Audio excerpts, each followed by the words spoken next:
하나님 아버지 감사합니다. 오늘 이렇게 저희들을 모여서 어떻게 하면 하나님이 원하시는 하나님의 사람이 될 것인가 말씀을 통해서 우리가 서로 배우고 확신을 갖는 아름다운 시간이 되게 하시고 오고 있는 또 목사님들의 자중도 지켜주시옵소서.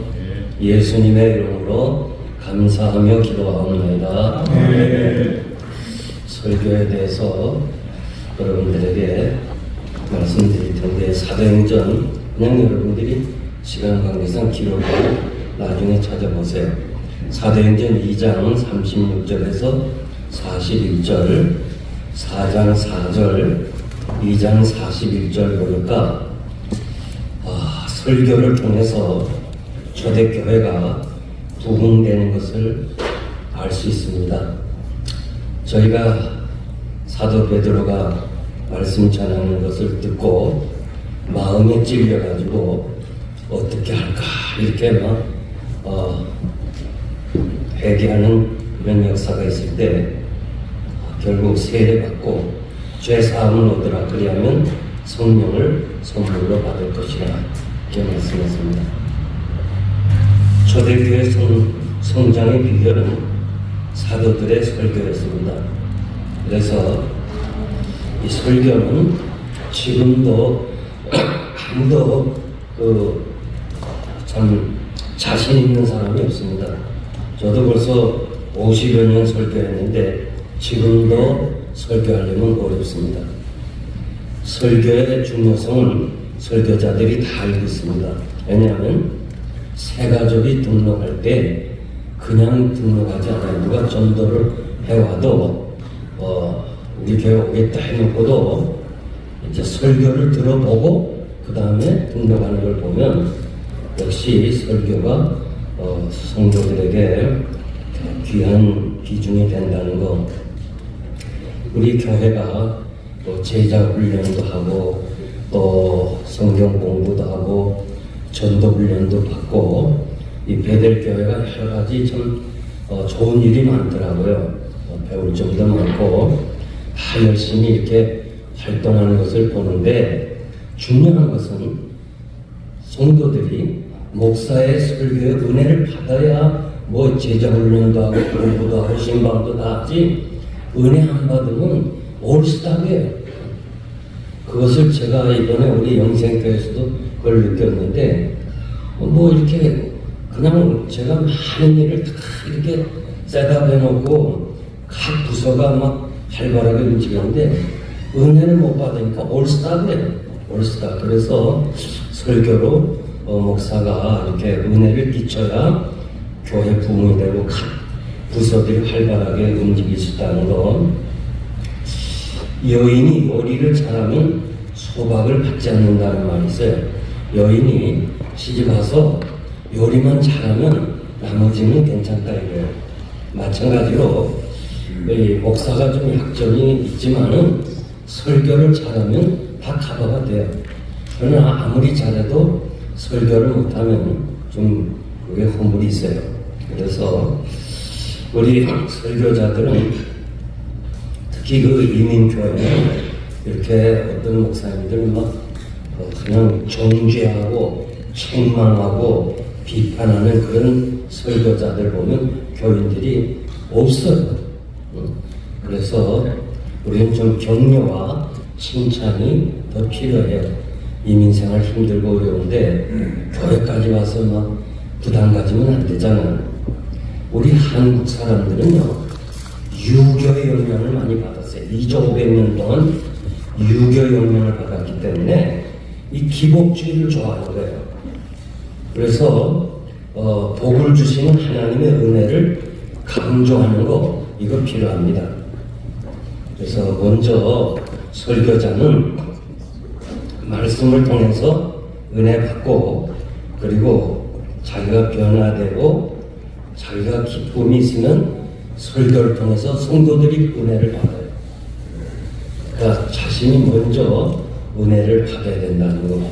그리고 저는 가능한 설교는 교회에서 준비했어요. 처음에는 좀 준비하기가 부담스럽고 좀 무서웠어요. 왜냐하면 아주 너무 조용한데 이 시외에 있기 때문에 그 밤에 그래서 문단속 다 잠궈놓고 그 다음에 밤에 뭐 12시, 1시 이렇게 설교 준비하면 참 좋고, 어쩌다 교인이 전화가 왔을 때 그 전화 받을 때 교인들이 너무 평안을 느끼는 거예요. 목사님 지금까지 교회에 계시냐. 그래서 가능한 한 저는 목사님들에게 교회에서 설교 준비하는 것이 좋겠다 그렇게 말씀드리고요. 그리고 물이 흘러가듯이 멈추면 썩어요. 물은. 그러니까 설교자는 계속해서 영적으로 충만하도록 연구를 계속해야 돼요. 영적 능력을 위해서. 그래서 저는 새벽 기도 나와서 그 다음에 9시까지는 집에 안 들어가고 계속 성경 연구하고 성경을 묵상합니다. 강의 설교했기 때문에. 그래서 한국 교회가 성장한 가장 큰 비결은 설교에 있었어요. 사람들이 가난과 아픔을 통해서 그 교인들의 뿐만 아니라 사람들에게 위로를 줬어요. 재래 종교인 불교, 유교 이런 작교는 정말 그 사람들에게 위로를 주지 못했지만 이 설교만은 그 위로를 줬어요. 일제 강점기와 6.25와 이 전쟁의 그 폐허 속에서 설교가 큰 민족에게, 사람들에게 위로가 되었어요. 그래서 군사 독재, 경제 성장의 과정에서 설교는 사람들에게 미래를 희망적으로 볼 수 있게 해줬어요. 우리 시대에는요, 설교와 교제가 딱 과관년 목사, 그 선교사, 미국 사람, 그 사람이 쓴 교재밖에 없었는데 요즘은 얼마나 많아요, 교재가. 그래서 옛날 사람들은 이렇게 설교가 다양하지 못했어요. 그러나 요즘 너무 교재가 많아요. 그러니까 여러분들이 참고를 하시되, 그래도 지금까지 제일 잘 팔린 설교된 참고 대상 책은 정장복 교수가 저술한 설교학 소설이라 하는 그런 책도 있고, 그분의 설교 책이 좀 도움이 될 거예요. 첫째로 설교는 말씀에 충실해야 돼요. 설교의 시작은 말씀을 전하는 데부터 시작했어요. 모세는 하나님께 가까이 나아가고 백성들은 가까이 갈 수가 없어요, 하나님한테. 그래서 멀리 떨어져 있고 그 중간에 모세가 있어서 하나님의 말씀을 받고 저들에게 전했어요. 그럴 때 백성들은 우리가 준행하겠습니다 그랬어요. 출애굽기 24장 2절에서 3절, 또 에발산에 한 제단을 쌓고 모세의 명한 대로 율법책을 백성들에게 다 낭독해서 듣게 했습니다. 요시야가 왕이 된 후에 성전을 정결하게 하면서 언약의 책을 발견하고 모든 백성들과 제사장 레위사람에게 말씀을 읽어주라고 그랬어요. 그래서 백성들에게 하나님의 백성들은 말씀을 들으면서 순종하겠습니다. 느헤미야가, 네 번째는 느헤미야가 강단을 만들고 백성들을 모으고 율법책을 낭독했어요. 그리고 그 뜻을 해석해 줬어요. 이것이 설교입니다. 그래서 백성들은 아멘 아멘 하고 일어서고 몸을 굽히고 얼굴을 땅에 대고 울었다고 했어요. 받은 은혜죠. 느헤미야 8장 1절에서 9절. 예수님이 회당에 들어가셔서 성경을 읽어주고 가르쳐 줬어요. 누가복음 4장 14절에서 22절. 사도들의 설교, 베드로의 설교, 그리고 초대교회 사도들이 말씀 전하는 것을 전염했다고 했어요. 구제 같은 거는 집사들이 하라고 했고 사도들은 말씀을 전염했어요. 이민교회가 우리가 너무 하는 일이 많다 보니까 말씀에 전염하는 것을 좀 약해요. 워낙 많으니까. 한국교회는 목사님이 설교하는 적어도 토요일은 신방을 오라거나 뭐 전화도 안 하게 돼 있는데 이민교회는 그게 없어요. 항상 레디하고 있어야 하니까 시간을 틈이 날 때마다 앉아서 설교 준비를 해야 되게 돼 있어요. 사도 바울은 디모데에게 말씀을 전하는데 힘쓰라. 세상에 허탄한 이야기 하지 말라. 디모데후서 4장 2절에서 4절입니다. 그래서 설교자가 그렇게 하나님의 말씀을 대신 전해주는 거예요. 하나님이 직접 말씀하면 얼마나 좋겠어요. 그런데 하나님이 직접 말씀하면 죽어요. 그래서 장로들이 제발 직접 말하지 말고 모세를 통해서 얘기해 주세요. 그러면 우리가 하나님의 말씀으로 받겠습니다. 할 때 하나님이 그래, 그 말이 옳다. 내가 앞으로 모세를 통해서 전할 테니까 내 말을 받으라. 신명기 5장을 쭉 읽어보면 22절부터 그 내용이 나옵니다. 그렇기 때문에 이 설교자는 세상 이야기로 끝나면 안 돼요. 하나님의 말씀을 받아야 돼요. 그리고 그 말씀을 전해야 돼요. 그리고 이제 중요한 거는 우리 목사님들이 남이 하지 않는 그런 설교를 하려는 유혹이 있어요. 그러다 잘못하면 그 이단에 빠지게 되는 거예요. 사람들이 성경 말씀을 듣는 것보다 세상의 허탄한 이야기를 더 듣기를 좋아한다고 그랬어요. 디모데후서 4장 2절에서 4절. 목사님들이 자꾸 사람들이 세상의 허탄한 이야기를 좋아하니까 그거를 자꾸 얻으려고 해요. 그래서 뭐 그냥 잡지라든가 뭐 이런 거 하여튼 교인들이 아는 얘기를 재미난 얘기를 하면 교인들이 다 알고 있어요. 그래서 뭐 하나금이는 같은 주간지 나오는 거 뭐 이런 것들 갖다가 강단에서 얘기하면요 벌써 그 설교에 대한 질이 떨어지고 성도들이 생각이 달라져요. 그래서 목사의 권위는요 강단의 권위가 있어요. 강단에서 말씀을 전할 때 목사 권위가 서지 강단 내려와서 권위가 안 써요. 다 똑같아요. 두 번째, 설교는 영혼의 양식입니다. 아담 이후 모든 인간은 영적으로 죽은 자죠. 중생한 사람은 영혼이 살았어요. 우리가 살아있는, 육신이 살아있는 사람은 음식을 먹어야 되듯이 영적으로 살아있는 사람은 영혼의 양식, 말씀을 먹어야 돼요. 그래서 말씀을 먹지 않으면 살 수가 없어요. 육신이 병들면 음식을 못 먹듯이 설교를 듣는데 걸림이 되거나 그러면 소화가 안 되는 것 같이 병들게 되는 거예요. 그러니까 우리가 말씀은 이렇게 듣는 것이 아니고 먹어야 돼. 그 먹는 게 뭐냐? 아멘, 아멘이 먹는 거예요. 그렇게 될 걸 믿습니다. 나도 동의합니다. 그 뜻 아니에요? 그래서 말씀이 얼마나 귀해요. 그러나 우리 주님이 40일 금식 하신 후에도, 죽이신 후에도 사람이 떡으로만 먹고 사는 게 아니고 말씀으로 살아야 된다 할 때 우리 말이 더 추가를 안 시켰는데 말씀을 먹어야 산다 그런 말이에요. 로마서 이 10장 17절 보면 믿음은 들음에서 나고 들음은 그리스도의 말씀으로 된다고 그랬습니다. 그래서 목사는 성도들의 말씀을 양식으로 잘 음식을 해가지고 잘 먹여야 돼요.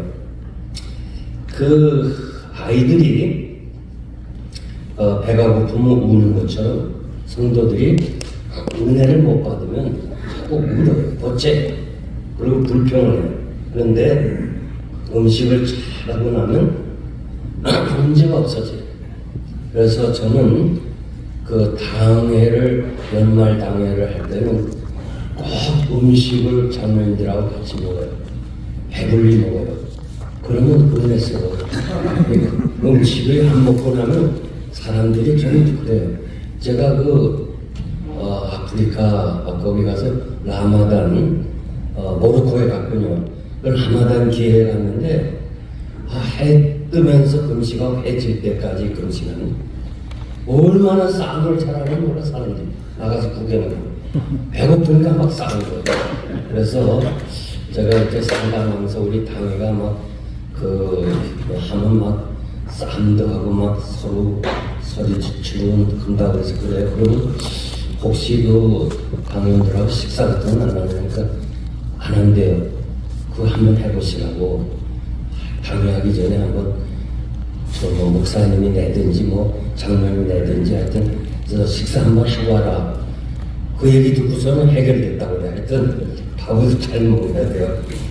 그리고 목회자가 항상 성도들을 위해서 열심히 정말 영적으로 굶주린 사람들이 왔을 때 양식을 잘 줄 수 있도록 그렇게 해야 되고, 그 나중에 얘기할게요. 세 번째, 설교자는 인격이 중요해요.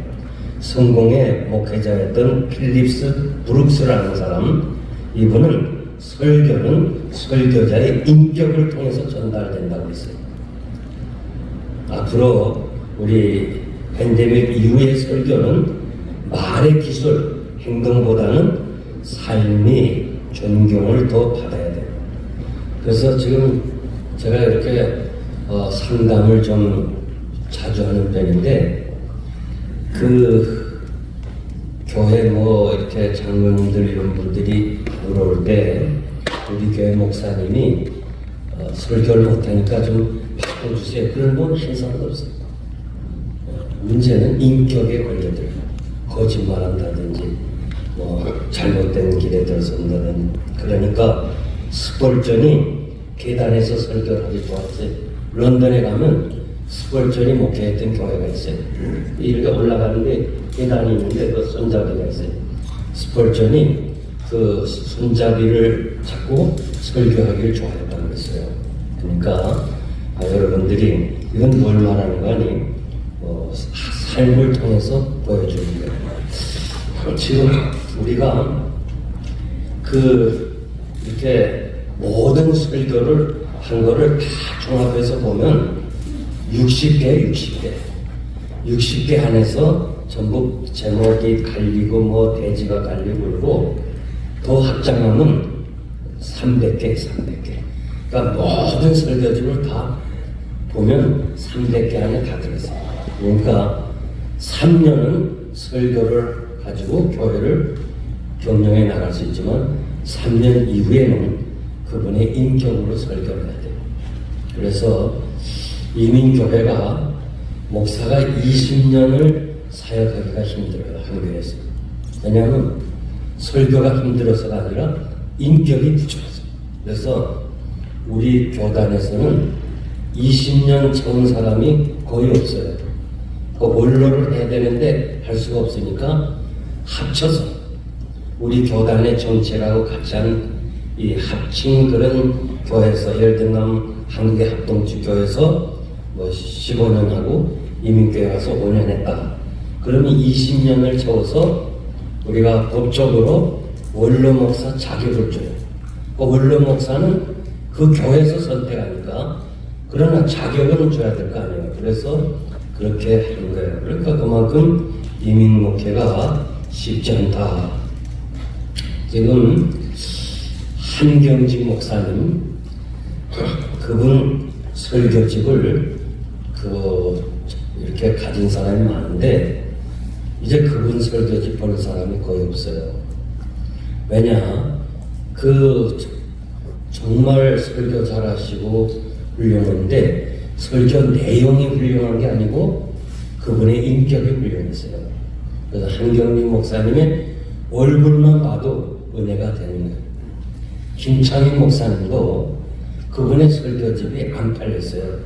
저도 설교집을 가지고 있다가 다 한국 떠날 때 줬는데요. 김창인 목사님이 설교할 때 다 은혜를 받아요. 그래서 제가 한국에 있을 때 일부 예배 때 목사님들이 다 가서 먼저 은혜를 받아요. 그리고 은혜 받고 본교회로 와서 11시 예배 인도하는 그런 일들을 볼 수 있어요.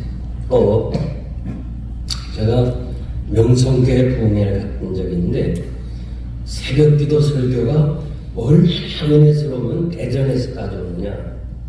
그래서 그 사무실에서 가서 새벽기도 설교 원고를 달고는 페이퍼로 다 나눠주더라고. 그래서 이만큼 가져왔어요. 그런데 명성교회 와서 한 번도 사용 못했어요. 왜냐하면 내용이 우리의 수준에 안 맞아요. 그건 뭘 말하는 거니? 그 설교자의 인품과 인성과 어떤 존경하는 마음, 그것이 성도들에게 은혜가 되고 기도를 많이 했기 때문에 성령의 도움으로 그 일을 했다. 그렇게밖에는 결론을 내릴 수가 없어요. 그러니까 하여튼 인격적으로 참 중요하고, 제가 뭐 누구라고 말하지 않았지만 동부에서는 그래도 그 목사님 얘기하면 정말 설교 잘한다 그렇게 인정을 받은 사람인데, 이분이 이성 문제에 걸려들고 나서는 자기가 또 개척하면 될 거라 이렇게 생각했어요. 과거에 화려한 것처럼 또 부흥될 거라 생각하는데 지금은 아니에요. 30명도 안 모여요. 그러니까 한번 그렇게 인격이 떨어지면 그 다음은 아무리 천사의 말을 해도 안 돼요. 그러니까 가장 중요한 것이 우리 설교자는 인격이 중요하다. 그것을 꼭 기억하고, 과거에는 설교자들이 권위로 이렇게 말씀을 선포했어요. 예를 들면 우리 저 당회장 목사님 계시던 최훈 목사님 같은 분은 얼마나 권위가 많은지 몰라요. 그러니까 그분이 저 기도원에 집회하고 그래서 한 서너 번 같이 초청받아서 집회를 인도해서 기도원 집 항상 옆에서 이렇게 얘기를 하고 보면 옆에 앉아있는 것도 뭐 부담스러울 정도로 권위가 있어요. 그런 분인데 요즘은요 그런 권위를 가지고 설교하는 게 아니에요.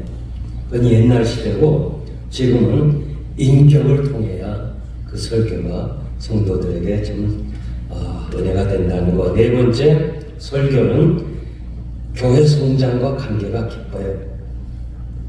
그래서 우리가 신학교 시절에는 성장의 70%라고 그랬는데 지금 제가 이렇게 보니까 한 50%는 돼요.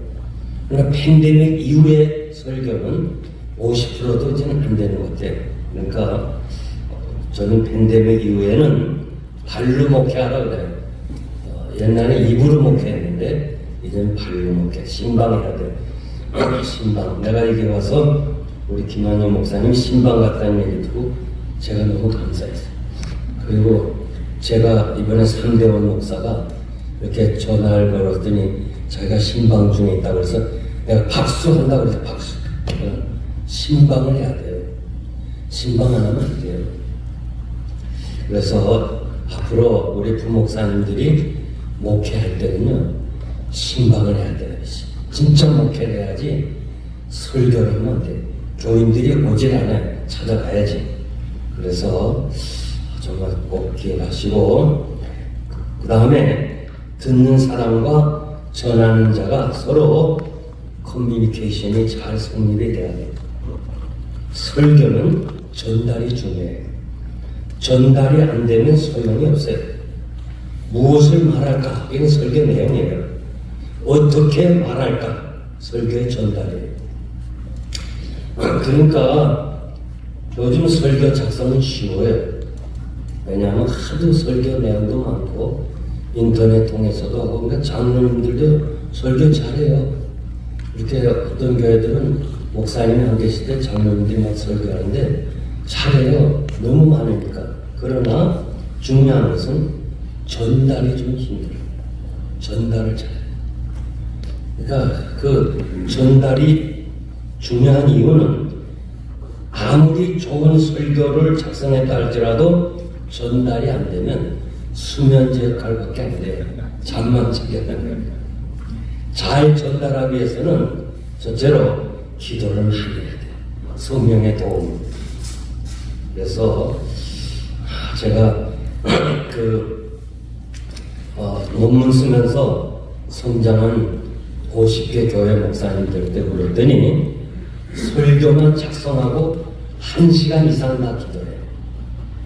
여러분들이 따뜻한 밥을 먹기를 원하세요? 찬밥을 먹기를 원하세요? 따뜻한 밥이죠. 이 설교가 따뜻해지기 위해서는 기도를 해야 돼요. 기도가 대표져요. 그러니까 여러분들이 벌써 설교를 들어보면 알아요. 이분이 설교에 의해서 기도를 많이 했나 안 했나를 알게 된다고. 요즘은 다 성령 역사이기 때문에 속일 수가 없어요. 신학교 교수님들이 자주 저희도 웨스트민스터가 있고 비브리칼이 있어서 주일 저녁 예배 뭐 수요일 이런 때는 자주 오시는데 내용은 좋은데 기도가 없으니까 성령의 도움이 없으니까 은혜가 안 되는 거예요.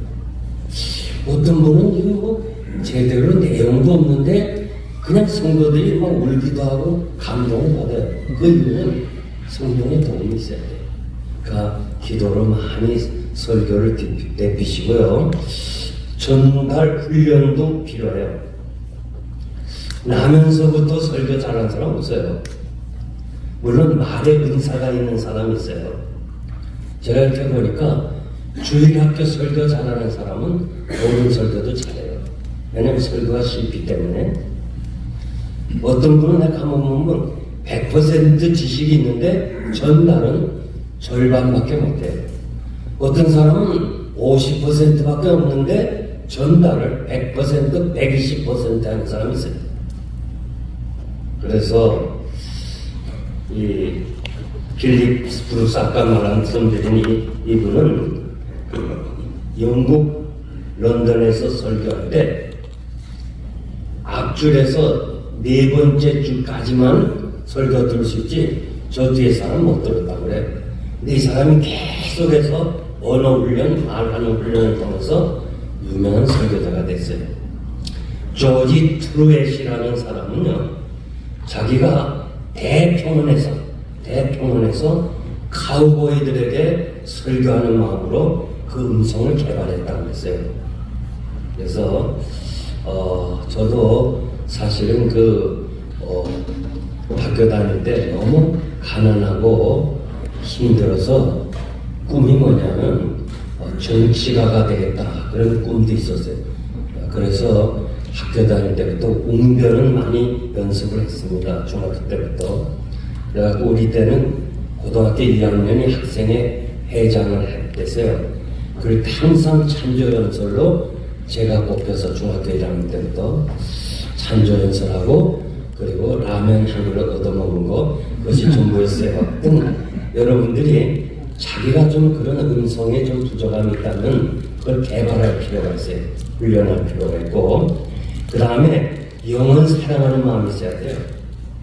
설교를 들어보면 저분이 정말 청중들을 사랑하는 마음을 하느냐 안 하느냐 그거 알게 됩니다. 그리고 정말 그 설교 중에 혹시라도 청중을 무시하면 안 돼요. 이 한국에서 오신 목사님들이 저희 교회에서 와서 보면 이건 뭐 우리 교회 구역 식구보다 못하네 뭐 이런 식으로 그런 성도들이 상처를 받아요. 그리고 함부로 막 말을 해요. 반말하고 여기서는 안 돼요. 그런 거 조심해야 되고 하여튼 뭐 그런 일들이 있습니다. 자세는 못하고 제가 소록교회 74년도에 부흥회를 갔는데 그 김두영 목사님이 저한테 그런 얘기 하더라고. 전도사님 내가 신학부 3학년 때 부흥회 갔어요. 전도사님 교회 설교할 때 이 사람은 나 환자구나 그렇게 생각하면 안 된다. 그러면 은혜를 못 받는다 하면서 나병 환자라는 그 생각은 전혀 하지 말고 똑같은 성도라고 그렇게 해야지 조금이라도 마음속에 그러면 안 됩니다. 그런 얘기를 해줬어요. 그 말이 맞는 거예요. 그 다음에 최선을 다해야 돼요. 그 최훈 목사님이 저희 신학교 때 와서 하는 말이 자기는 설교를 링에서 권투 선수가 3분 그래서 상대를 KO시키거나 아니면 내가 KO되니까 권투 선수처럼 설교한다 그런 얘기를 해주시더라고요. 그래서 여러분들이 설교를 할 때 그 최훈 목사님에 의하면 정말 최선을 다해서 사탄을 물리치는 그런 자세를 하고, 저희 교회에서 이렇게 좀 늦게 신학을 있으면서 신학을 하고 목사가 된 한 49번 50초 이렇게 됐어요. 근데 이번엔 세가정부를 맡겼는데 그냥 처음 헌신 예배가 있어요. 세가정부. 그래서 나한테 찾아와서 그 한 말이 누구를 강사로 오실까요? 그렇게 해서 보통 때는 다 제가 하든가 아니면 외부 강사가 오는데 이렇게 눈치를 보니까 자기가 설교 좀 하고 싶어요. 그래서 정 목사 네가 할래? 그러니까 아이고 시켜주면 좋죠. 감사합니다. 아주 준비됐다는 식으로 말을 해요. 그럼 하라고. 그랬더니 그냥 가끔 이렇게 낮에 보면 한 줄 내내 그냥 설교 준비해 열심히 열심히. 그 수요일 저녁에 제가 설교하는데 얼마나 설교를 힘있게 하는지. 그러나 내용이 말이요 아주 이상해. 당신들 이렇게 해서 신앙생활이 되겠냐? 막 책망하는 거야. 책망 설교해요. 야, 이것도 설교 끝난 후에 장로님들이 좀 시도하고 뭐 얘기가 나오겠구나. 지금 제가 목회할 때는요, 하여튼 필라델피아 유명한 장로들은 다 모였어요. 얼마나 장로님들이 센지. 요즘 우리 영생교회 당원들은 너무너무 좋은 사람들이에요. 진짜 양들이에요, 양들. 다 이렇게 훈련받았어요. 그냥 속으로, 야, 이거 큰일 났다, 이거. 새 가정은 이렇게 꾸미고, 성경적인 가정은 이래 설교해야 되는데, 그냥 정말 당신들이 말이 이렇게 설교해도 되겠냐? 그건 좀 마음에 부담이 있었어요. 그런데 그 설교하고는 죽었어요. 네. 참 안 놀래네, 여러분. 아무도 안 놀래네. 설교를 처음 하고, 목사 한 사람하고 처음 하고, 그리고 죽었단 말이에요. 야, 정말 나부터 시작해서 우리 교회 다 놀랐어요. 그러니까 이 사람의 장례식에 사람들이 너무 슬프고 하고 교회당 꽉 찼어요. 최고로 많이 왔어요. 그래서 다시 내가 그 설교한 걸 틀으라고 했어. 그 시간에. 그 설교가요. 진짜 하나님께서 그를 통해서 전한 메시지였어요. 다 듣는 사람, 물론 장례식 설교 때는 다 누가 뭐라 해도 다 듣지만은 그 전날 이렇게 그 수요일 저녁에 이렇게 설교를 해서 그 이상하다는 사람들 그냥 고개 숙이면서 은혜를 받았어요. 지금 제가 그 얘기를 하려는 게 아니고 그 정 목사가 죽은 후에 제 설교 스타일이 달라졌어요. 왜냐하면 이게 혹시 마지막 설교가 될 수 있다. 하나님께서 나를 마지막 설교시킬 수 있구나. 그래서 전에는요 설교 준비하다가 좋은 거는 주일날 낮에 한다고 좀 나를 놔뒀어. 수요일 저녁은 그냥. 근데 그 정 목사가 죽고 나서는 아니다. 생각나는 대로 그대로 다 했어. 그래서 지금도 내가 매번 그렇지는 않지만 그분이 가시는 후에 내가 이게 마지막 설교할 수도 있구나 해서 최선을 다해서 누구를 의식하지 않고 그렇게 담대하게 설교를 했습니다. 그러니까 제가 이번 집회도 하나님이 나를 마지막으로 이 강단에 세웠다 그렇게 생각하고 아주 담대하게 다음 기회는 없다 그렇게 설교를 했어요. 그러면은 성령의 역사에 있어서 청중들이 은혜를 받아요. 자, 6번째 성령의 도우심인데 우리가 이거는 여러분들이 이렇게 기도하는데 그 개혁주의자들의 설교자들은 다 기도의 골방을 가진 사람들이었어요. 존 낙스의 그 집을 방문했거든요. 그런데 그 1층에는 이 진열장이 있어요. 가운이 있고 뭐 다 있고 들어가면 존 낙스의 기도를 녹음해 놓은 거라 그 기도가 얼마나 그래서 나는 메리 요왕이 존 낙스가 기도하겠다면 멈춰달라고 나 고치겠다 해. 그런 걸 내가 느껴서 얼마나 기도가 파워가 있었는지 몰라요. 그래서 2층 방에 기도실 들어가 보니까 딱 한 평 정도 되는 방인데 마루가요. 무릎이 까졌어요. 이렇게 마루가 까졌어. 무릎을 놨던 거. 야, 이거구나. 이렇게 기도할 사람이구나. 그래서 다시 내가 내려갔잖아요.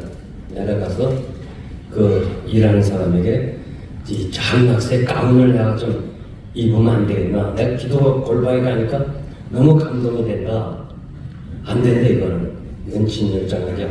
내가 지금 여기까지 온 것이 장락새의 기도의 집으로 온 건데 그거 좀 입으면 안 되냐고 계속 얘기했더니 그럼 입으라고 열어줘. 제가 맞더라고요. 그래갖고 그걸 입고서 다시 그거 골방 올라갔어. 그래가지고 무릎 꿇고 나도 기도했어요. 낙스에게 주셨던 은혜를 달라. 왜? 하나님은 동일하시기 때문에.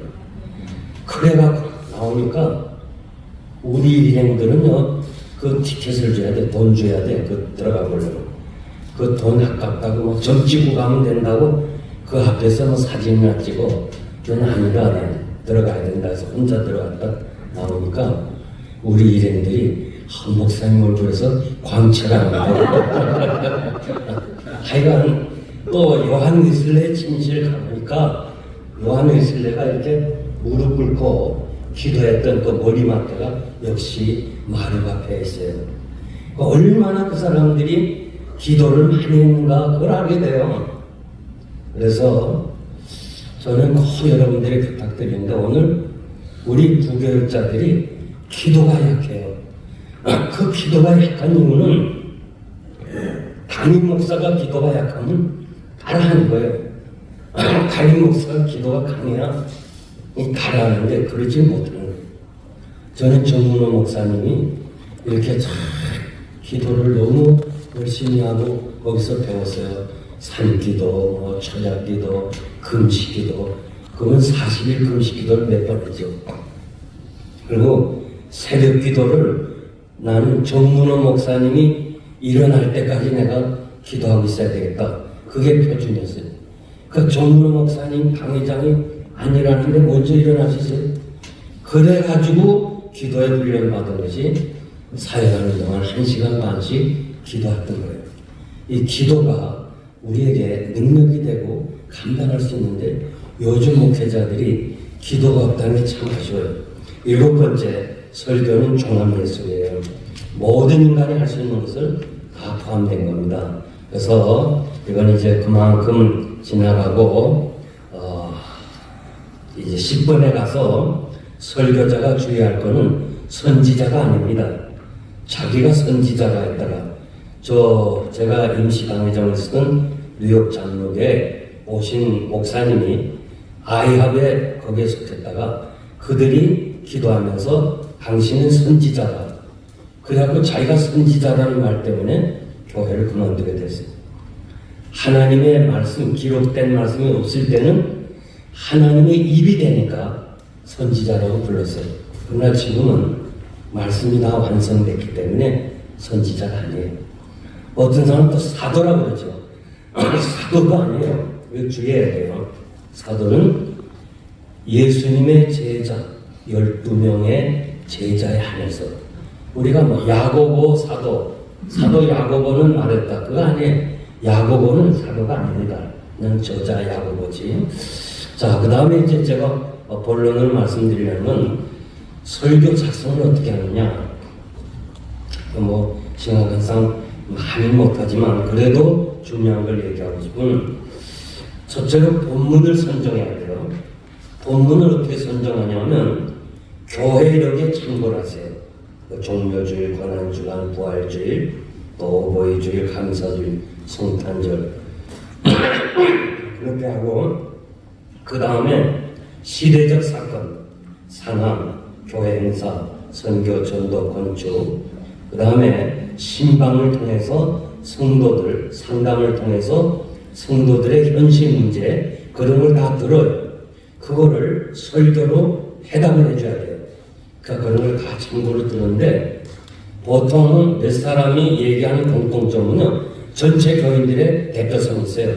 그리고 한두 사람의 얘기를 그 사람으로만 생각하지 말고 이게 대표성이구나 해서 그런 말을 듣고 설교로 답변해 줘야 돼요. 두 번째, 본문을 정했으면 본문을 묵상하세요.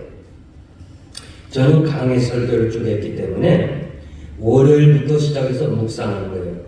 그리고 시간 되면 또 갔다 와서 메모를 해놓고 책상에. 그러니까 제가 참 오해를 받은 적도 있어요. 왜냐하면 이렇게 성도가 교회에서 인사를 나한테 했는데 인사를 안 받았다고 그래요. 그런 경우가 있어요, 사실. 제가 이렇게 생각을 이렇게 묵상을 하면 생각하다 보면 눈은 뜨고 이렇게 보지만 인사를 못 받을 경우가 있었어요. 그리고 항상 여러분 침실 옆에는 메모지를 하나 둘 필요가 있어요. 이렇게 잠이 안 오면 딴 생각하지 말고 묵상하면서 아무 그때 떠오르는 거 그거 빨리 메모를 해놔야 돼. 자고 그 이튿날을 잊어버려요. 또 이렇게 기도하면서 이렇게 메모를 해놓고 또 뭐 저는 알지만 우리 시대 때 목사님들이 가르치는 거는 항상 목사님은 메모지를 갖고 다니라. 우리 가르치는 설교학 교수가 그렇게 얘기해요. 그래서 즉시 떠오르는 거를 기록하라 그랬어요. 하여튼 여러분이 참고하실 필요가 있습니다. 그래서 이제 본문 정하잖아요. 본문 정하면 최소한 10번은 본문을 읽어야 돼요. 어떤 분은 20번이 읽는다고 그래요. 그런데 제 경우를 보면 이 첫 번 읽은 거하고 10번 읽은 게 달라요. 본문이지만 깨닫는 게 달라요. 그래서 본문을 많이 읽으시길 부탁드리고, 세 번째, 대지를 구분하는데 총신을 예를 들어 볼게요. 우리 선배들, 그러니까 옥하는 목사님이 제 2년 선배인데 그런 분들은 명신영 목사님 통해서 설교를 배웠어요. 그분들은 어떻게 짜냐면 5개 대지로 나눠있어요. 그리고 또 이런 설교 아마 여러분 들었는지 못 들었는지 모르겠지만 이런 목사님들이 있어요. 첫째 대지, 그 다음에 작은 대지, 또 이렇게 나가는 사람이 있어요. 그래서 한 편의 설교에 대지만 한 10개 이상 나오는 사람도 있어요. 그거는 그 명신홍 교수가 그렇게 가르쳤어요. 우리는 이성현 목사님이 가르쳤는데 대구 서문교회 그분은 우리가 배울 때 유일하게 설교학 석사였어요. 설교학 석사. 지금 뭐 교수들이 많지만은 그분은 3토막을 했어요. 서론, 그리고 본론 3개, 결론. 그러니까 지금 그것이 신학교에서 학세밥이 돼가지고 제가 부흥할 때 항상 그랬잖아요. 3토막. 그러니까 그분 얘기가 그렇게 생선을 다 주는 것보다는 토막을 내서 주면 그렇게 쉽지 않냐 이렇게 얘기했어요. 그래서 그게 세답이 되는 말은 본문을 대지 구분할 때 2개를 구분하면 좀 불안해. 그리고 4개를 구분하려면 또 이건 안 돼. 그래서 3개로 합중하려고 그래. 그러니까 내가 네게서 배운 것을 알며 그러게. 그러니까 우리 세대 사람들은 대부분 3토막이에요. 그런데 박이천 목사님한테 이제 우리 후배들, 이 총신 나온 사람들이 박이천 목사님 설교 들은 사람 있어요? 없어요, 아무도? 그럼 총신 나온 사람은 요즘 누가 가르쳐 설교? 총신 없어요, 지금? 유흥열 교수. 그분은 대지를 구분해요? 원포인트 하나? 예. 하여튼, 박이천 목사님도 대지를 잘 구분하네요. 그리고 그분은 하여튼 성경 외에는 안 된다. 그래서 설교학 시험 뭐 이렇게 할 때 첫째, 둘째 하면 벌써 딱 점수가 간신히 합격서나 통해. 그런 거 하지 말고 뭐 예화 써도 안 돼. 그러니까 그분 설교는 10분 내지 15분밖에 안 돼. 그러니까 그게 지나간 얘기입니다. 그분이 후원제일교회 이학인 목사님 후임자이셨어요. 그런데 이학인 목사님 보니까 교회가 성장이 안 돼. 성장이 안 되니까 그분을 그냥 넌 그만둬라. 그래서 이 사람이 내시동 교회 갈 때 후원제일교회는 아주 쟁쟁한 사람들 50여 명을 데려갔잖아요. 그리고 제가 거기 들어갔어요. 그 자리에. 그래서 난 그걸로 내가 느낌이 글쎄 난 이건 잘 모르겠으나 박 목사님 스타일로 설교를 성경만 가지고 10분 15분 하면 교회 성장이 좀 힘들어요. 뭐 여러분들이 선택할 거고, 요즘 그 원포인트라고 하는 거는 제가 웨스트민스터에 다닐 때 좀 배웠는데, 이 설교를 축구공 몰듯이 하자는 거예요. 이렇게 축구공이 가면 막 저쪽으로 갔다가 또 이쪽으로 왔다가 왔다 갔다 하다가 딱 들어가면 골 하면 그게 되는 것처럼 설교가 그렇게 형식에 매이지 말고 왔다 갔다 하다가 마지막 제목에 딱 하면 된다. 그게 이제 웨스트민스터에서 그 설교가 가르친 사람이 그렇게 하더라고요. 그때는 여러분들이 선정하시고, 중요한 것은요, 여러분 성경을 앞으로 설교를 위한 성경을 따로 하나 만들어야 될 거예요. 그래서 그 여백에다가 몇 년 몇 월 며칠 또 수요일 저녁 주일 저녁 내가 설교했다 이렇게 표시를 안 해놓으면 한 3년 지나면 또 해요. 자꾸 하게 되고. 그러니까 여러분은 잊어버렸어. 그러나 교인들 중에는 수첩에 기록한 사람이 있어요. 그러니까 제목 설교, 본문 설교한 사람들은 그거 적어놓으세요. 난 강의 설교만 했기 때문에 제가 지금 레위기 책이 있는데 꼭 가서 한번 보세요. 그리고 은혜롭다 하면은 저 한국에 가서 갈 때 제가 사무엘 상하까지 책을 썼기 때문에 여러분들이 참고가 될 거예요. 하여간 제가 여러분들에게 말씀드립니다. 그 다음에 제목 선정인데, 제목 선정은 성경 본문에서 찾는 게 제일 좋아요. 이른 양을 찾으라, 뽕나무에 올라가는 삭개오, 오병여의 기적, 범사의 감사, 아홉은 어디 갔느냐, 이렇게 본문에서 선정하는 게 제일 좋고, 그 다음에 두 번째는 제목을 남이 안 하려고 하는 것을 하려고 애쓰지 말라는 거예요. 이제 다 알리니까 이거 모르는 거. 그래서 본문을 통해서 아주 기발한 아이디어를 찾으려고 하는 사람이 있어요. 예를 들면 금수저, 은수저 이런 것들. 하나님 오케이 하는 사람이 있어요. 제목. 하나님 오케이. 시아버지와 며느리의 관계. 뭐 이상하게 말해요. 유다와 다말이지만 그 유튜브 보면요, 그 제목하고 내용이 다르잖아요. 제목이 그럴싸해서 열어보게 하는 것처럼. 그래서 제목으로 사람을 끌려고 하지 말라고. 제목은요, 세 번째, 쉽고 우리말이고 설교의 중심이 되는 함축된 말을 찾으면 좋아요. 그래서 제가 여기서도 설교한 대로 바른 삶, 또 열왕기하 4장 1절에 짚어보면 문제 해결, 이렇게. 네 번째, 의문식 제목, 내가 어디 있느냐, 믿음이 있는가, 예수 믿는 사람인가, 이렇게 의문식 제목. 다섯 번째는 설교 전체를 요약한 제목, 모세의 기도, 여리고성 함락. 그리고 수사적 제목도 항상 했어요. 심야의 찬송, 갈릴리에 부는 바람, 이런 식으로 하는 사람들도 있습니다. 다섯 번째, 설교의 구성. 어떻게 설교를 작성하느냐? 첫째는 서론인데요. 많은 사람들이 설교를 무시합니다. 서론을 좀 결론이나 본론에 가기 위해서 하는데, 저는 서론을 넣지만 안 된다고 봐요. 그래서 서론은 저는 집에 들어가는 현관문이라고 해석하고 싶어요. 여러분 지금 어느 집에 딱 들어가면요, 현관문 보면 벌써 안에 안 봤지만 다 알게 돼요. 제가 지난번에 우리 집사님 한 분 집에 가서 방문했는데, 이렇게 겉으로 보기에는 집이 좀 그렇게 동부에 비교하면 집이 별로다 그랬는데, 또 가서 얘기하지 마세요. 별로라 그랬는데 현관문을 열고 들어가면서 와 하는 거야. 그러니까 현관문 보면서 벌써 이 층방 안 올라가고 내용 안 봐도 벌써 아는 거예요. 그 가면 진짜 좋아요, 집이. 그래서 이 서론이 중요하다는 거.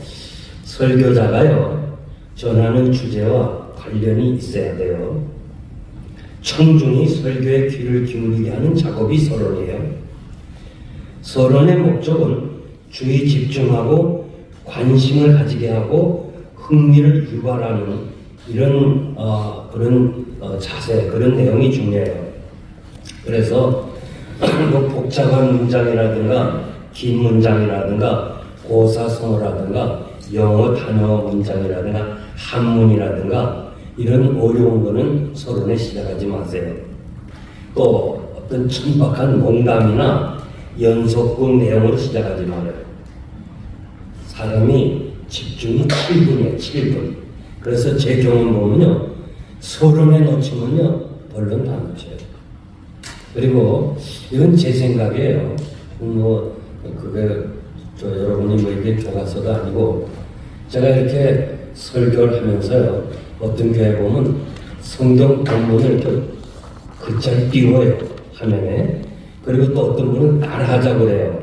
그런데 그거는요 맥이 끊어져요. 맥이 끊어져. 계속해서 그냥 처음서부터. 그래서 제가 서론이 중요하기 때문에 항상 여러분들이 제 설교를 며칠 들었는데 예화부터 시작하잖아요. 그 예화 찾는 게 참 어려워요. 그 뒤에서 말씀드렸지만 예화가 남들이 하나는 예화. 그래서 우리 여기 박한수 장로님도 있지만 이분이 많이 제 책상에 예화를 갖다 줬어요. 그런데 뭐 이뿐만 아니라 제가 부흥회 갔다 오면 누군가가 내 테이블에 갖다 놔요. 누가 보낸지 모르지만은 목사님이 설교에 참고하라 그런 내용인 줄 알고 하는데, 예화는 신선해야 되지만 하여튼 그 예화를 하면요 성도들이 먼저 서론부터 나를 따라오는 거예요. 그리고 그걸 끌고 본론으로 가는 거예요. 자, 집중하는 7분을 낭비하면 안 돼요.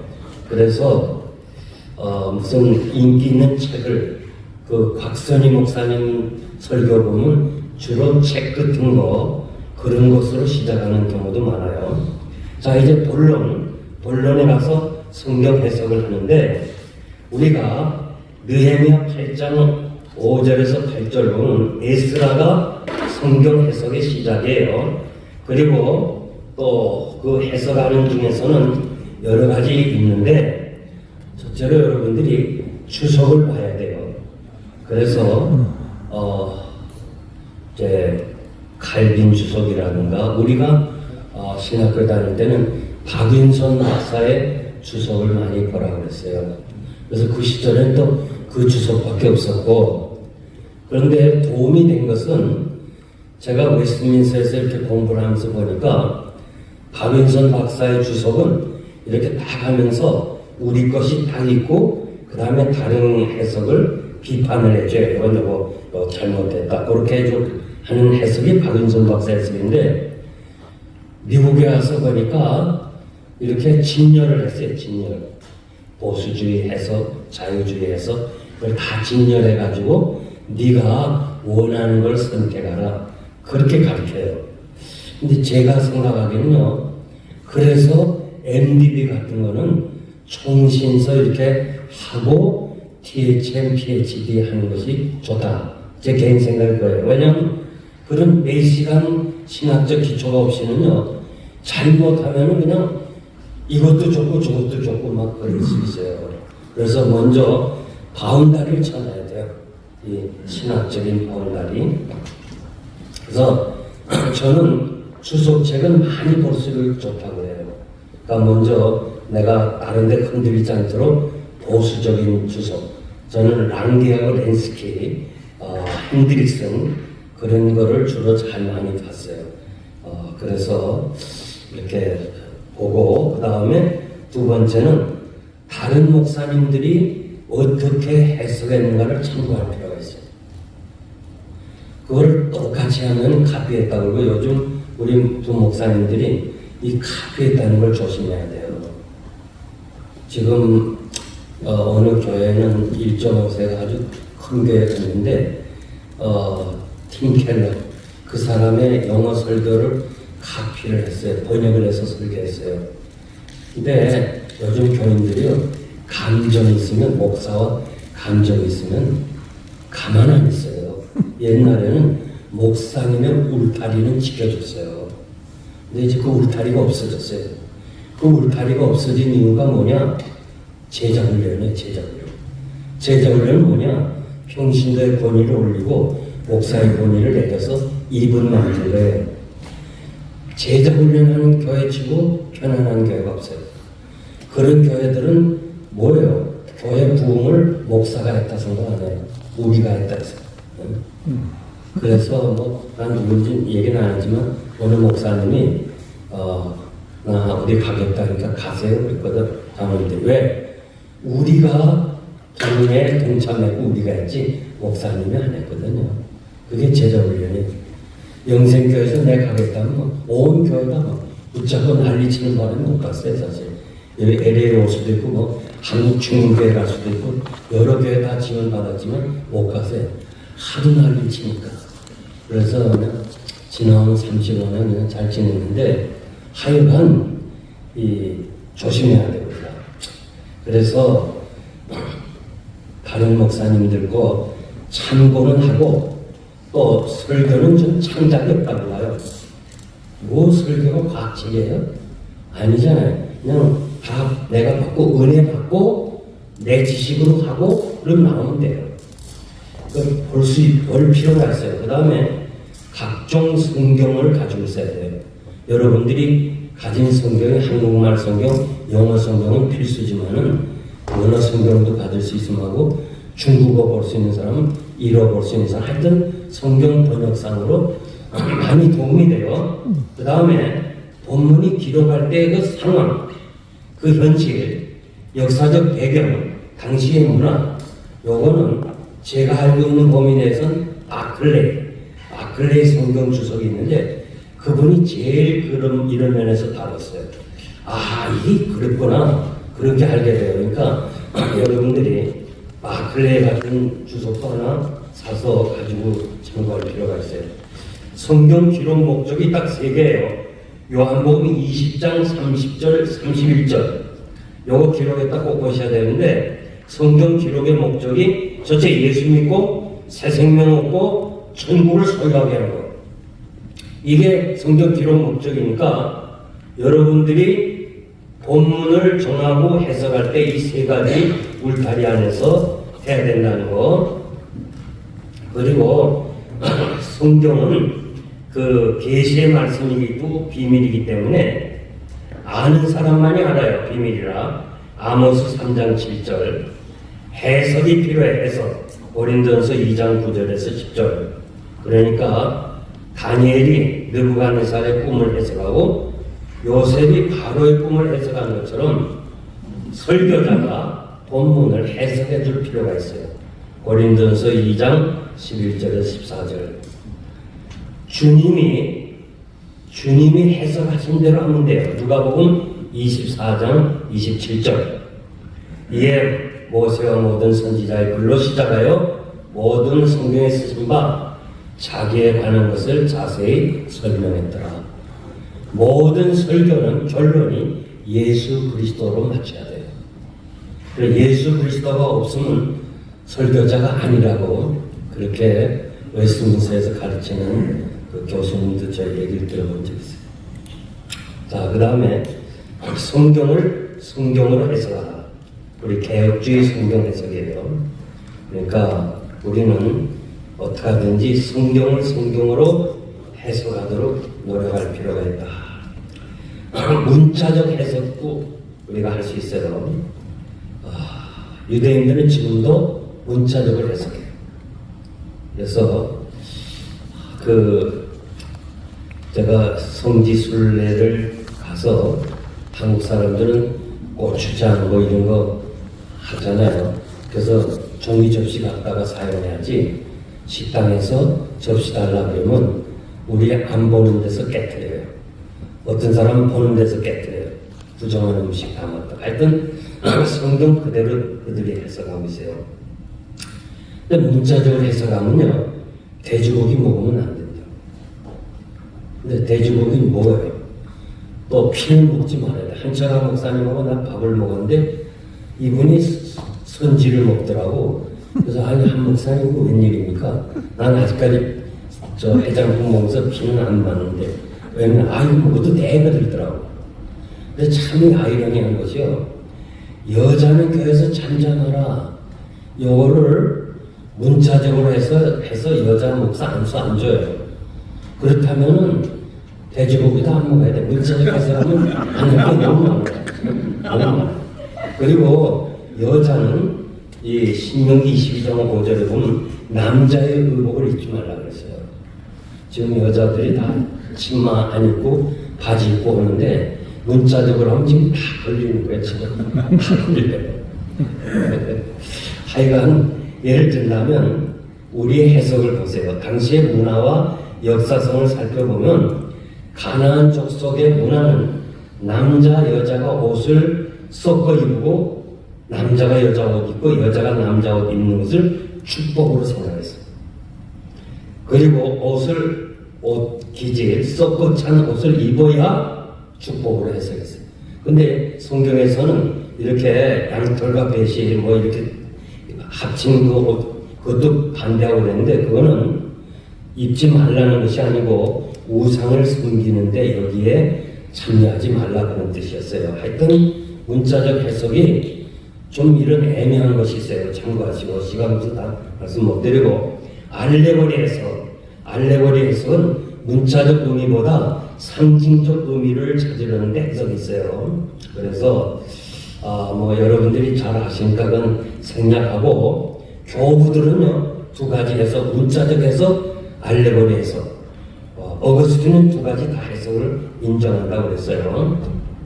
자 그리고 칼빈의 해석은 언제나 성령의 감동으로 기록되기 때문에 먼저 기도하라고 그랬어요. 칼빈은 해석할 때 먼저 기도하고 성령의 도움을 받고 성령의 조명을 받으라고 그랬어요. 그러면서 문법적, 역사적, 신학적 민감성을 지닌 균형 있는 해석을 해야 된다 이렇게 얘기를 했어요. 자, 그건 지나가고 그래서 이 설교의 작성의 결론은 내용을 집약하여 그 마지막을 호소하는 거예요. 그러니까 저는 설교를 마지막 결론을 할 때 언제나 예화를 들었어요. 그래서 제가 설교 작성을 할 때 제일 많이 시간이 드는 것이 예화예요. 그러니까 서론을 예화로 시작했다가 결론을 예화로 끝나는데 그 예화는 보따리처럼 본문을 싸가지고 가라는 거예요. 그래서 그 설교에 제가 시간적 소비가 서론과 본론 혹은 결론에서 찾는 그 예화가 말이에요. 보통 설교보다 몇 배가 더 시간이 걸려요. 그거 예화 찾는 거 정말 쉽지 않는데 그래도 여러분들이 도움이 되는 거는 크리스찬들이 쓴 에세이 그런 걸 많이 참고하세요. 그리고 신문을 볼 때 사설 또 크리스찬 신문 같은 데 나온 거 여러분들이요 내가 가만 보니까 목사님들이 그 설교 같은 건 잘 안 보고 사건만 보는데 거기에 나오는 설교자가 설교 기고문은 자기가 제일 좋은 설교를 한 거예요. 그러니까 그걸 무시하지 말고 읽어볼 필요가 있어요. 뭐 메모리하고 뭐 기억하면 복잡하지만 그런 거 자꾸 읽고 이렇게 놓으면 내 머리에 이렇게 돼 있어서 설교를 작성할 때 그게 생각난다고. 그러니까 꼭 우리 목사님들이 이제는 책을 봐도 설교에 도움이 되는 책을 많이 보세요. 그래서 뭐 이렇게 요즘 얼마나 책이 많아요. 우리 땐 책도 좀 없어서 고민했는데 그런 걸 많이 찾으시고 그 다음에 이제 우리가 오늘 점심 식사가 12시 반부터 되기 때문에 조금 더 제가 설교를 전달하는 과정을 얘기하고 그 다음에 우리 장로님이 강의를 하시겠는데요. 대부분 이 설교자들이 본문을 묵상하고 주석을 참고하고 설교 원고를 쓰고 그리고 많은 시간을 우리가 참 작성을 하는데 시간을 보냈는데 전달하는 것에 대해서는 그렇게 비중을 많이 안 들어요. 전달하는 과정도 중요하거든요. 설교 내용은 좋지만은 전달이 안 되면 효과가 그렇게 많지 않아요. 제가 신학교 다닐 때 박형용 박사라고, 통합 측에서는 한경직 목사님, 합동 측에서는 박영용 박사님, 이 두 사람이 라이벌이었는데요. 이 박영용 박사님은 처음서부터 끝까지 원고만 읽어. 한 번도 대중을 안 봐. 계속 읽어.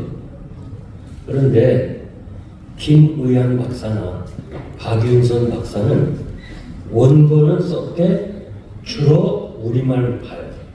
그 두 사람의 차이가 있어요. 그런데 내가 느낌은 박영용 박사는 설교 내용은 좋지만은 우리를 안 보기 때문에 내가 안 돼. 그러나 김혜한 박사 같은 사람은 아주 얼마나 그 재미나게 우리를 보면서 그렇게 설교해요. 그래서 잘 들으세요. 완성된 원고는 설교물이지 설교 자체가 아니에요. 아무리 설교를 잘해도 그건 설교가 아니고 어때요? 전달될 때 설교예요. 그러니까 이 전달을 잘해야 돼요. 이거 꼭 기억해야 돼요. 양옆에 목사님들에게 설교 전달 잘합시다. 좀 잊어버리지 않게 얘기죠. 설교 전달 잘합시다. 그 엘버트 메리비안이라는 사람이요, 심리학자인데 이거는 이렇게 말해요. 모든 메시지는 7%가 내용이래요. 7%. 38%는 말하는 사람의 음성이래요. 55%는 그 사람의 표정이래요. 표정. 참고할 필요가 있어요.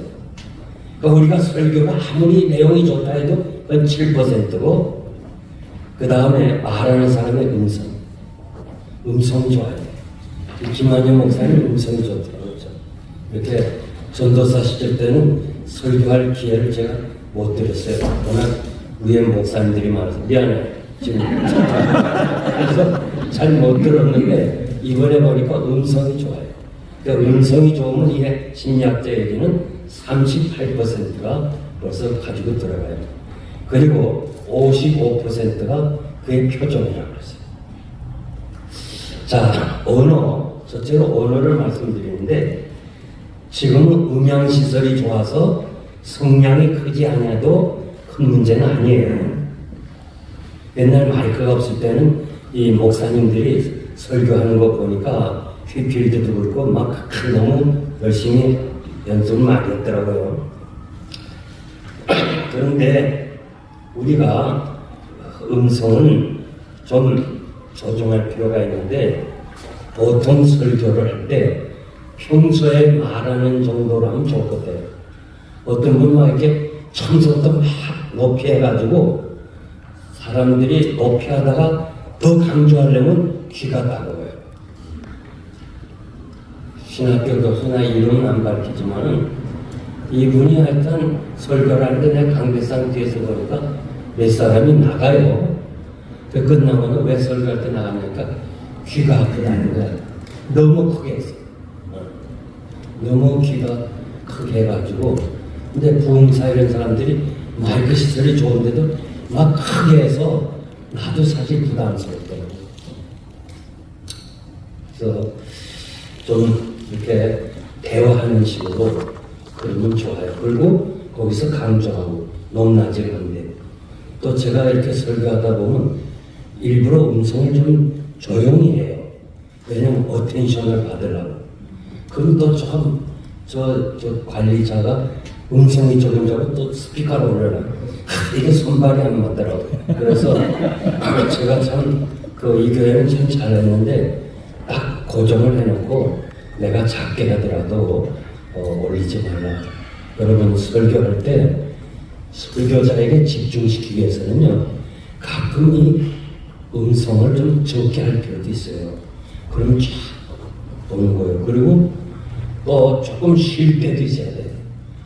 이렇게 조금 쉬면서 한번 청중을 살게 보면은 갑자기 딴짓하다가도 야 이거 아니구나 하고 다시 괜찮아요. 그냥 그렇지 말고, 이건 여러분만 하세요. 사실 빗길이 없는데 여러분들의 도움이 되잖아요. 그리고 가능하면요 표준말을 써야 돼요. 이번에 우리 영생교회 그 목사님들 그 선택하는데 나는 말은 안 했어요. 나는 말은 안 하는데 나는 뭐 그분 설교 듣기 좋겠던데 몇 사람이 경상도 발음이 많아가지고 못 듣겠다고 그래서 떨어졌어요. 하여튼 그러니까 이 경상도 사람도 좀 표준말을 써야 돼. 또 전라도 사람도 표준말을 좀 써. 설교는 표준말을 해야 돼. 그리고 국민학교 5학년 정도가 알아들을 수 있도록 설교를 쉬워야 돼. 쉬워야 돼. 절대 설교 어렵게 하면 안 됩니다. 어떤 분은 자기 지식을 나타내기 위해서 뭐 설교를 수준 높게 하려는데 안 돼. 벌써 설교 들으면서 무슨 고사성어를 하거나 뭐 이러면 아 저게 무슨 말인가 하고 생각하다 그 다음에 다 놓쳐요. 그러니까 설교를 아주 쉽게 해야 돼. 그래서 뭐 참 위대한 설교자들 보면 과거에 집에 있는 하인 여자에게 불러서 자기 설교를 먼저 했어요. 이해하느냐? 무식하고 아무것도 모르는 하인이 이해하면 성도들이 다 이해하는 거예요. 그래서 회중이 알아듣게 설교해야 되고 복장은 설교자의 복장은 단정하고 정장이 좋아요. 가능한 한 가운을 입으라고 저는 그렇게 얘기해요. 왜냐하면 좀 더 권위가 있고 옷이 흐트러진 자세를 보이지 않아서 좋아요. 박윤선 박사는 우리들에게 이 넥타이는 절대 화려하게 차지 마라. 그리고 넥타이를 자꾸 바꾸는 것은 안 좋다. 왜냐? 교인들이 넥타이 보면서 말씀을 잃어버린다. 그 말이 맞아요. 한국에서 오신 분들이 그 번쩍번쩍 하는 거 있잖아요. 이 조명에서 번쩍번쩍 비치면요. 나도 이게 거부감이 들어. 그거 보느라고. 그 박은선 박사 말씀 맞구나. 제가 충녕교회 가서 설교했는데요. 그 장로님이 넥타이를 좀 바꿔달라고 그래요. 그래서 왜 그럽니까? 했더니 우리는 강의전이나 외부 강사가 전부 하얀 넥타이야. 그러니까 교인들이 넥타이에 신경 안 써요. 여러분 한번 생각해봐요. 누가 설교할 때 넥타이 보잖아요. 그래서 제가 오늘 오신 여러분들에게 이 넥타이를 드립니다. 이거는 잃어버린 양 99마리 양에다가 한 마리 잃은 양 찾아서 그래서 1년만 참여는 성도들에게 메시지. 제가 삼대원 목사에게 이걸 적어주면서 당신 부탁하는데 1년만 좀 쳐달라. 그러면 성도들에게 메시지가 되고 벌써 3개월이 됐나 안 됐나 100명 이상이 왔어요. 목사님이 지금 이른 양 찾으라고 메시지를 전하는구나. 그러니까 지금 김한희 목사님 내 1년만 참으면 교인 많이 와요. 이거 목사님이 이른 양 찾으라는가 보다. 오늘 제가 여러분들의 넥타이 나눠드릴 텐데 이 넥타이가 박윤선 박사 얘기는 하나의 메시지라고 그랬어요. 그리고 가능한 한 우리가 좀 옷을 깨끗하게 입는 것이 좋다 생각하고 태도는 얼굴, 스테반이 천사의 얼굴같이 그 얼굴이 마음의 표현이기 때문에 언제나 설교자는 마음이 편안해야 돼요. 그 베델교회 개척 가시고 전축하고 한국으로 가신 그 어느 목사님이지? 김상복 목사님. 그분은 부목사를 선정할 때 다른 거 안 보고 꼭 인물을 본다 그러더라고요. 인물. 그래서 그런지 이 교회 목사님들은 부목사들은 인물이 다 잘생겼어요. 보니까 다 잘생겼어요. 하여튼 인물이 중요해요. 그래서 우리 설교자는 몸가짐이 자연스러워야 돼요. 강대상에서 이렇게 두 손을 막 잡고만 있는 사람인데 그건 금물이에요. 그건 하지 말아야 돼요. 그래서 어떤 설교학 교수는 하도 하지 말라고 그래도 하니까 옷핀을 꼽았더라고. 옷핀을 꼽아가지고 주의를 줘. 이거 누르면 찔립니다. 다 이렇게 자연스럽게 이 손이 자연스러워라는 거야. 그런데도 이게 유스트가 되니까 자기도 모르게 여러 번 하면서 또 죽었다. 그 다음에 찔려가지고 다시 고쳤다는 그런 분들이 있어요. 그러니까 우리가 손발은 메시지나 다름없고 손과 발이 7만 개나 되는 메시지를 전할 수 있다고 그래요.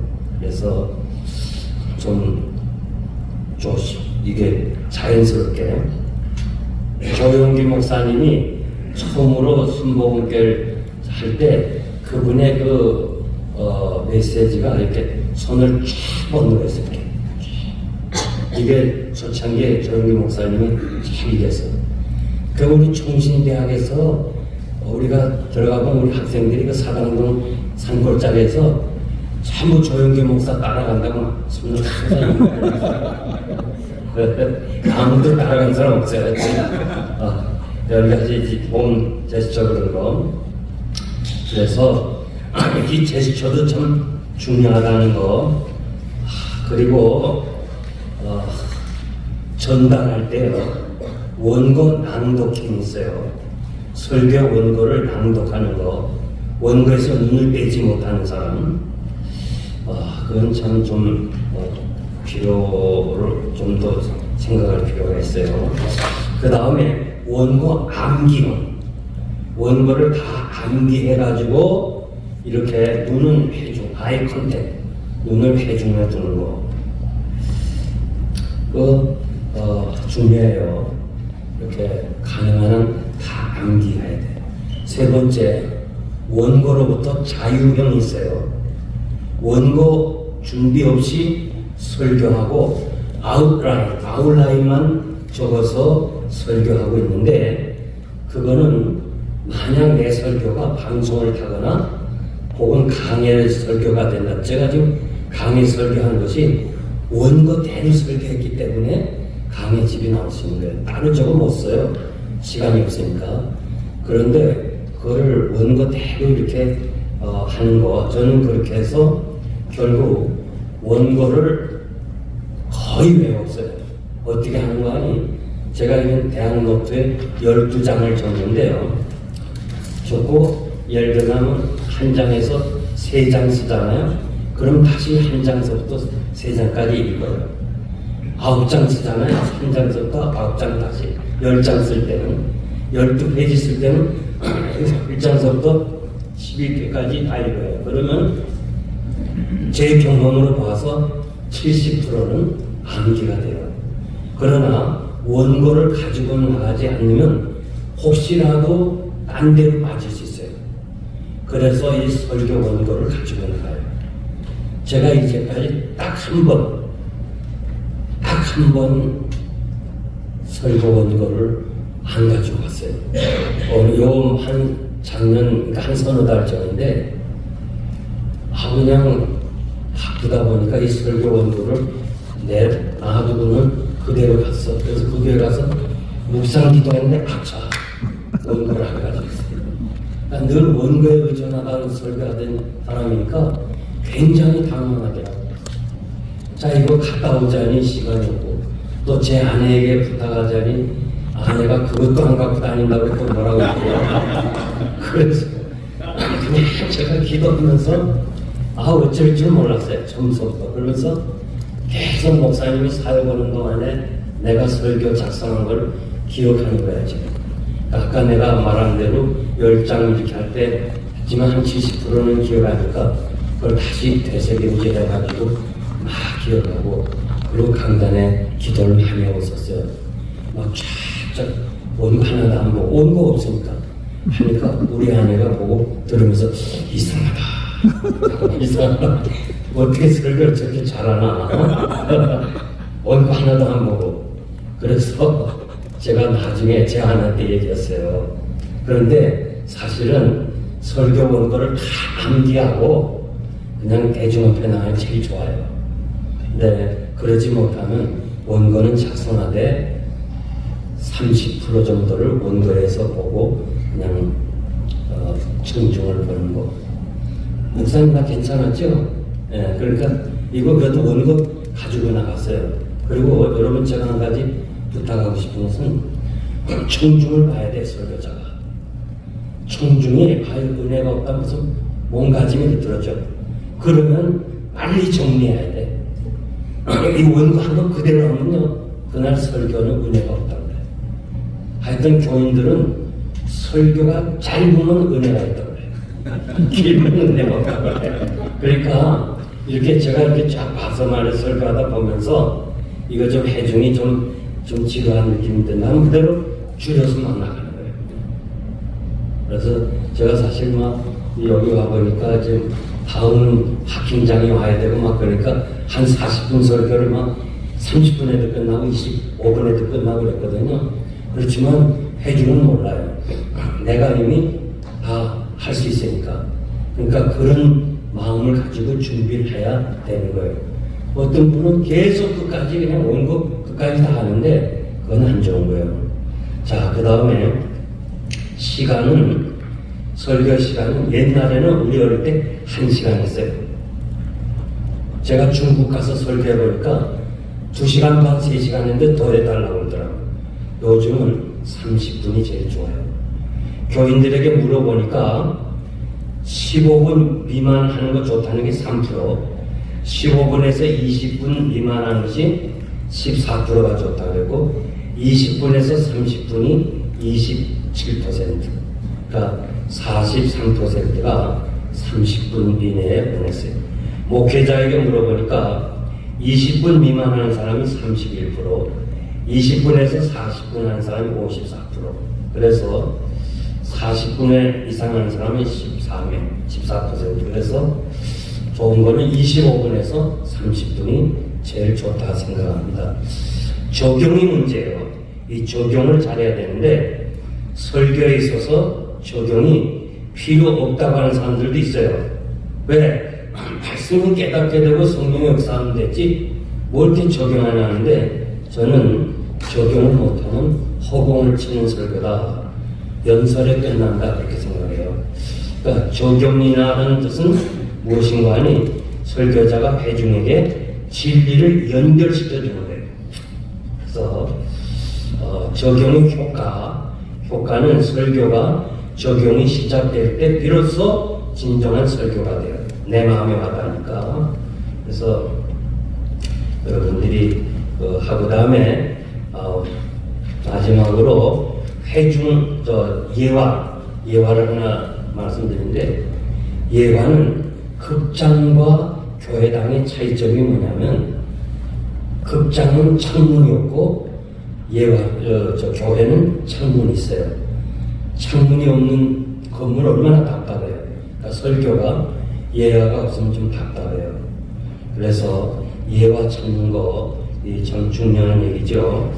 그런데 예화를 사용할 때요, 가급적 본인이나 식구들 잘하는 상가해야 돼요. 어느 교회에서 목사님이 이번에 내 아들이 하버드에 들어갔다, 이걸 설교 중에 예화를 들었어요. 상처받았어. 그러니까 우리 애는 지금 막 이렇게 대학도 못 가는데 목사님은 하버드에, 그러니까 가능한 한 가족 얘기, 어떤 사람은 막 손자 얘기까지 하고 막 손녀 얘기까지 하는데 가능한 한 가족은 관두고, 그리고 예화가 현장감이 있어요. 현장감. 곽선희 목사님이 여기에 전문가라고 저는 생각해요. 항상 그분의 예화는 자기가 거기에 가 있는 것처럼, 자기가 책을 안 읽어도 책을 읽은 것처럼, 그 바쁜 양반이 그분의 설교집 읽어보면 한 편에 책 2권 내지 3권 나와. 그 바쁜 사람이 언제 거 읽어요? 물론 밑에 사람이 읽어주지 다들. 그러나 현장감이 있게 하기 위해서 자기가 책을 읽는 것처럼 해요. 그래서 그런 얘기, 이런 얘기는 얘기하지 마세요. 혹시나 또 권능이 들을지만. 그래서 이 현장감이 있어야 된다는 거. 그리고 예화를 들을 때는요, 원고를 보면서 예화하면 안 돼요. 원고를 보면서 예화는 벌써 끝나요. 책 읽듯이 예화는 다 알고. 그래서 설교할 때 예화를 하시 보면 혼자 좀 이렇게 준비를 해요. 뭐 집에 애한테 얘기한다든지 해서 이렇게 준비가 필요하지, 예화를 하면서도 읽으면 그건 예화가 안 돼요. 그래서 예화는 정말 사람들과 힘든 일은 설교에 지루한 것을 신선하게 바꿔주는 휴식 시간과 같다. 지금 어렵게 막 목사님 설교를 듣다가 예화를 하면 좀 청중이 좀 쉬고 좀 흥미롭다 이렇게 나가니까 가능한 한 여러분들이 설교에 예화를 잘 사용하되 주의할 점은 예화 집에 있는 것은 다른 분이 다 사용했어요. 그러니까 좋은 예화들은 이미 다 들었어요. 그러니까 그런 건 조금 주의하고, 그 다음에 상투적인 문구, 그러면 뭐 이런 이야기가 있습니다, 이런 이야기 해도 좋습니까? 뭐 그런 거 필요 없고, 또 너무 과장하지 말고, 그리고 거짓말 소설처럼 그렇게 해서도 안 된다는 거. 제일 좋은 거는 성경에 나오는 예화, 그 예화가 참 중요하다. 그런 것을 여러분들에게 말씀드립니다. 그래서 짧은 시간이지만은 제가 여러분들에게 부탁드린 것은, 이제는 책을 읽어도 꼭 설교에 도움이 되는 책을 많이 읽어요. 그래서 우리 설교자는 가능한 한 책을 많이 읽어야 돼요. 그래야 되지, 이게 뭐 그냥 되는 게 아니잖아요. 강준민 목사님 이런 분 보면, 그분의 설교 보면 책을 많이 읽었다는 것이 느껴져요. 그래서 가능한 한 우리 필라에는 책방이 없어요. 그래서 성도들에게 갔다 오면 책도 좀 먹고, 제가 한국 갔다 오면 책 먹고, LA 오면 책방에 들려가서 책 사갖고 가고. 그래서 설교자는 책을 많이 읽어야 돼요. 그리고 기도를 많이 하고, 또 성도들을 사랑하는 마음이 있어야 그 설교가 살아있어요. 네. 한 10분 쉬고, 우리 11시 반부터 1시간 동안